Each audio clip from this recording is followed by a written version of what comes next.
Hi students, నేను మీ హిందీ సార్ని సింగ్ సార్ని. మన ఈరోజు కొత్త topic Hindi 10th class public ఎగ్జామ్కి సంబంధించి హిందీ సబ్జెక్టులో ఈరోజు ఇంకొక కొత్త టాపిక్తో మీ ముందుకు రావడం జరిగింది. రోమన్ నెంబర్ 1లో 10వ ప్రశ్న, వచన బదలకర్ వాక్య ఫిర్సే లిఖనా. ఈ టాపిక్ గురించి మనం ఈరోజు చెప్పుకోబోతున్నాం. మన ఛానల్ పేరు PDNS హిందీ. ఇప్పటిదాకా ఎవరైనా సబ్స్క్రైబ్ చేసుకోకుండా ఉంటే సబ్స్క్రైబ్ చేసుకోండి, లైక్ చేయండి, షేర్ చేయండి. మీకోసం మరిన్ని కొత్త వీడియోలు, మీకు 10th క్లాసులో మరిన్ని మంచి మార్కులు సంపాదించుకునేందుకు మీకు కొద్దిగా హెల్ప్ఫుల్గా ఉంటాయి. ఇక టాపిక్లోకి వెళ్దాము. టాపిక్లోకి వెళ్తే 10వ ప్రశ్న, లడకా ఫల్ ఖాతా హై అని ఈ విధంగా మనకి పరీక్షలో కూడా ఒక సెంటెన్స్ అయితే ఇవ్వడం జరుగుతుంది.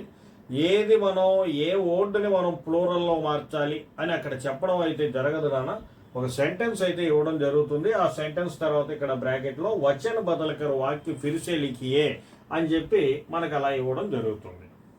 మరి ఏ పదాన్ని మార్చాలి, ఏ పదాన్ని మనం ప్లూరల్లోకి మార్చాలి లేదా సింగులర్లోకి మార్చాలి మనకు తెలియదు. చేయాల్సిన పని ఒకటే. సేమ్ లింగ బదలన వీడియో చూశారు కదా మీరందరూ కూడా, 9th క్వశ్చన్ దానిలో లాగానే 10th క్వశ్చన్లో కూడా క్రియ మనకి ఫుల్ హెల్ప్గా ఉండేది. క్రియ మీద ప్రశ్న వేస్తాం. కౌన్ అని క్వశ్చన్ వేస్తాం. కౌన్ అని క్వశ్చన్ వేసినప్పుడు కర్త ఎవరు అనేది మనకు తెలుస్తుంది. ఆ కర్తని మనం మార్చాలి. మొదటగా కర్త మారితే క్రియ మారుతుంది, కర్మ మారితే క్రియ మారాల్సిన అవసరం లేదు. చూద్దాం. ఖాతా హై, కౌన్ ఖాతా హై, ఎవరు తింటున్నారు? లడకా ఖాతా హై, లడకా తింటున్నాడని తెలిసింది. మరి లడకాని ప్లూరల్లోకి మార్చాలి. లడకా సింగులర్, ప్లూరల్ ఏంటి? లడకే. మార్చడం జరిగిపోయింది. క్రియని మార్చాలి. ఇప్పుడు ఖాతా హై, ఖాతాలో చివరి ఏముంది? ఆకి మాత్రం ఉంది. ప్లూరల్లో మారిస్తే ఏం చేయాలి? మనం మారుస్తున్నది వచన్ కాబట్టి సింగులర్ని ప్లూరల్గా మార్చండి, అంతేగాని జెండర్ని మార్చొద్దు. పుంలింగులో ఉండేది పుంలింగులోనే ఉండాలి. ఖాతా ఆకి మాత్ర ఉంటే దాన్ని ఏకి మాత్ర చేయండి, ఏకి మాత్ర ఉంటే దాన్ని ఆకి మాత్ర చేయండి. ఒకవేళ ఈకి మాత్ర ఖాతి అని ఉందనుకోండి, ఖాతి అన్నదాన్ని అలాగే ఉంచేయండి, దాని జోలికి అసలు వెళ్ళొద్దు. ఫల్ కర్మని యాజ్ ఇట్ ఈజ్ అలాగే రాసేయండి. హై అనే దాన్ని కూడా యాజ్ ఇట్ ఈజ్ అలాగే రాసేయండి. అయిపోయింది. ఒక్క చుక్క పెట్టండి అంతే. అది ఏంటి? ఇక్కడ చుక్క లేదు కాబట్టి ఇక్కడ చుక్క పెట్టాం, అప్పుడు ప్లూరల్లోకి మారింది. చుక్క ఉంటే పెట్టేవాళ్ళం కాదు. ఇదన్నమాట. ఈ విధంగా మనం ఒక సెంటెన్స్ ఉన్నప్పుడు దాన్ని క్రియ మీద ప్రశ్న వేసి, కౌన్ అని ప్రశ్న వేసి, దాని ద్వారా కర్తని కనుక్కొని కర్తని ప్లూరల్లోకి మార్చి క్రియని కూడా ప్లూరల్లోకి మార్చాం, సహాయక క్రియని కూడా ప్లూరల్లోకి మార్చడం జరిగింది. ఇది ఒక పద్ధతి నాకు. ఇంకొక పద్ధతి ఏందిరా అంటే, కొన్ని సందర్భాలలో కర్త సర్వనామలాగా మనకు కనిపిస్తాడు. అంటే అది ఎలారా అంటే చూడండి, వహ్ సినిమా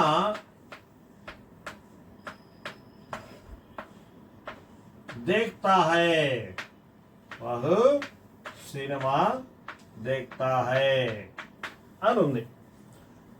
देखता है, कौन देखता है? ఎవరు చూస్తున్నారు? వహ్ అతడు చూస్తున్నాడు. కాబట్టి ఇక్కడ మార్చాల్సింది ఎవరిని? మనం ఫస్ట్ వహ్ అనే దాన్ని మార్చాలి. మరి వహ్ సింగులర్ అయితే వహ్ ప్లూరల్ ఏంటి? అప్పుడు మనం తెలుసుకోవాల్సింది ఒకటే. చూడండి, ఈ రెండవ దానికోసంగా మై అనేది కర్త అయిందనుకోండి, ప్లూరల్లోకి మారిస్తే హమ్ అవుతుంది. తుమ్ ఉందనుకోండి ఆప్ అవుతుంది. యహ అయితే ఏ అవుతుంది, వహ్ అయితే వే అవుతుంది. ఈ నాలుగింటిని మాత్రం జాగ్రత్తగా గుర్తుపెట్టుకోండి, మరిచిపోవద్దు. ఇక్కడ చూడండి, వాహ్ ఉంది. వాహ్ ఏమవుతుంది? వే అవుతుంది. వే సినిమా, సినిమాలాగే పెట్టేద్దాం. దేఖతా, దీంట్లో ఏముంది? ఆకి మాత్ర ఉంది. దాన్ని ఏం చేయాలి? ఏకి మాత్రగా మార్చాలి. దేఖతే హై, హై మీద చుక్కుందా? లేదు కదా, ఇప్పుడు పెడదాం హై. ఇది రెండవ పద్ధతి నాన్న. మొదటి దాంట్లో ఏంటంటే డైరెక్ట్గా కర్త మార్చేసాం. రెండవ పద్ధతిలో ఏంటంటే కర్త స్థానంలో సర్వనామం ఉంది కాబట్టి సర్వనామాన్ని మార్చాం. ఈ 4 సర్వనామాలని బాగా జాగ్రత్తగా గుర్తుపెట్టుకోండి. ఇప్పుడు మూడవ పద్ధతి ప్రకారం ఏంటిరా అంటే ఇప్పుడు చూడండి, ఇందాక ఏమన్నాం మనం? వహ్ సినిమా దేఖ్తా హై అన్నాను కదా నేను. ఈ మూడవ పద్ధతిలో వహ్ లడక సినిమా దేఖ్తా హై అని రాస్తున్నాను ఇప్పుడు నేను.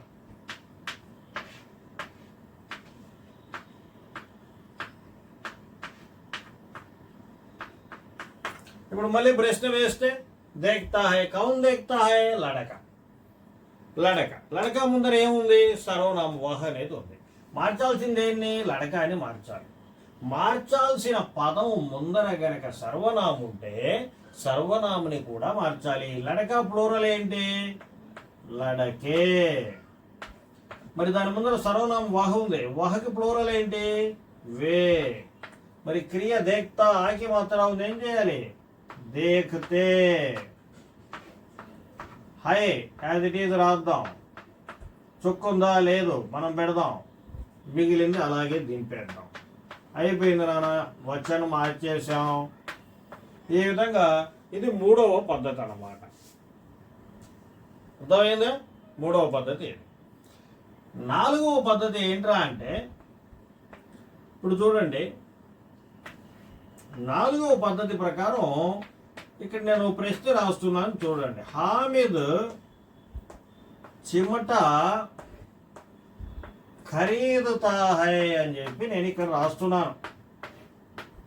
ఇప్పుడు మళ్ళీ కూడా ఖరీదుతా హై అనే దాని మీద ఒక ప్రశ్న వేద్దాం. కౌన్ ఖరీదుతా హై?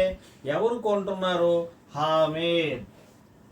మరి హామిద్కి ప్లూరల్ ఏంటి? హామిద్ అనేది ఒక మనిషి పేరు కదా. మనిషి పేరుని ప్లూరల్లో మార్చగలమా మనం? మార్చలేము. మరి కర్తని మార్చలేనప్పుడు ఎవరిని మార్చాలి? కర్మని మార్చాలి. సో కర్త మారితే క్రియ మారుతుంది, కర్మ మారితే క్రియ మారదు. మైండ్లో పెట్టుకోండి. సో చిమట అని మార్చాలి. చిమట ప్లూరల్లో చిమటే. హామీద్ సేమ్ టు సేమ్, ఖరీదుతా సేమ్ టు సేమ్, హై సేమ్ టు సేమ్. హామీద్ చిమటే ఖరీదుతా హై అని ఈ విధంగా రాయాలి. ఇది నాలుగవ పద్ధతి నాన్న. ఇక చివరిగా ఒక ఐదవ పద్ధతి ఇంకోటి ఉంది, దాన్ని కూడా చూసేద్దాం.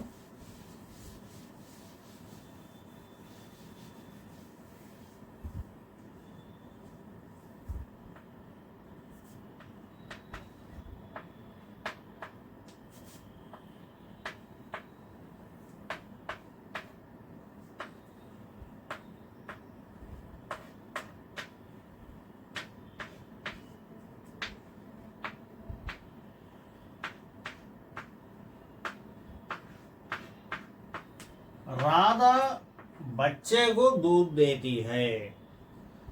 दूध देती है, పాలు ఇస్తుంది. ఇది క్రియ. దేతి హై ఇస్తుంది, దూద్ దేతి హై పాలు ఇస్తుంది. పాలు ఇవ్వడం అనేది క్రియ అన్నమాట. కౌన్ దూద్ దేతి హై? రాధా. రాధా అనేది పేరు. ఓకే. మరి ఇందాకే మనం చెప్పుకున్నాం నాలుగవ పద్ధతిలో పేరుకి ప్లూరల్లో మార్చగలమా?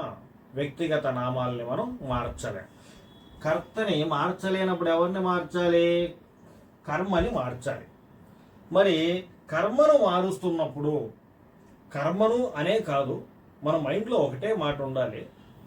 ఏ పదాన్ని అయితే మనం వచనం మారుస్తున్నామో ఆ మారుస్తున్న ఆ పదం పక్కన గనక విభక్తి ప్రత్యయాలు ఉంటే, అంటే కా, కే, కీ, సే, మే, పర్ ఇలాంటి విభక్తి ప్రత్యయాలు గనక ఉంటే, ఆకి మాత్ర అంటే ఇక్కడ చూడండి, ఇక్కడ ఆకి మాత్ర ఉంటే ఏగాను, ఏకి మాత్ర ఉంటే ఓంగాను మారుతుంది. అంటే ఇక్కడ సపోజ్ బచ్చా అని కనుక ఉండుంటే అది బచ్చే అయ్యేది. అది బచ్చే అని కనుకుంటే అది బచ్చో అని మనం మార్చాలన్నమాట. ఇప్పుడు ఏమని ఉంది ఇక్కడ? బచ్చే. బచ్చే అని ఉంటే ఏమని మార్చాలి? బచ్చో అని మార్చాలన్నమాట. రాధా బచ్చో కో దూద్ దేతి హై. సేమ్ ఏదైనా కూడా అంతే. అదే ఒకవేళ బచ్చి అని ఉందనుకోండి, బచ్చి అని ఉంటే మనం చూసుకొని ఇక్కడ సింగులర్ అయితే బచ్చియో, సింగులర్ అయితే బచ్చీకో, ప్లూరల్ అయితే బచ్చియోంకో. సేమ్ అలాగే మార్చేస్తాం అన్నమాట. కాబట్టి ఈ ఏకి మాత్రాన్ని ఓంకి మాత్రాన్ని సింగులర్కి ప్లూరల్కి మారుస్తారు. ఈ 5వ పద్ధతి చాలా చాలా జాగ్రత్తగా అర్థం చేసుకోవాలి. ఈ 5 పద్ధతులు నీట్గా నేర్చుకుంటే అసలు వచనంలో మనకి ఇబ్బందే ఉండదు. ఒక్క మార్కు మందే. చాలా ఈజీ. మీకు అసలు ఇంత దూరం కూడా ఇలాంటి పద్ధతిలో కూడా మీకు ఏమీ ఇవ్వడం జరగదు. ఒక సెంటెన్స్ ఇస్తాడు, సింపుల్ సెంటెన్స్ ఇస్తాడు. ఆ సెంటెన్స్లో క్రియ దగ్గరికి వెళ్తాం. మనం క్రియ దగ్గరికి వెళ్ళి కౌనని ప్రశ్న వేస్తాం. కర్త ఎవరో తెలుస్తుంది. కర్తని ప్లూరల్లో మారుస్తాం. క్రియ చివర ఆకి మాత్ర ఉంటే ఏకి మాత్రగా మారుస్తాం. ఈకి మాత్ర కనుకుంటే అలాగే ఉంచేస్తాం. సెంటెన్స్ మొత్తం రాసేస్తాం. ఇంతే, చాలా ఈజీ వచనం మార్చడం. నెక్స్ట్ వీడియోలో మీతో కాల్ బదల్నా 11వ ప్రశ్న దీంతో మళ్ళీ కలుస్తాను. నేను మీ హిందీ సార్ని సింగ్ సార్.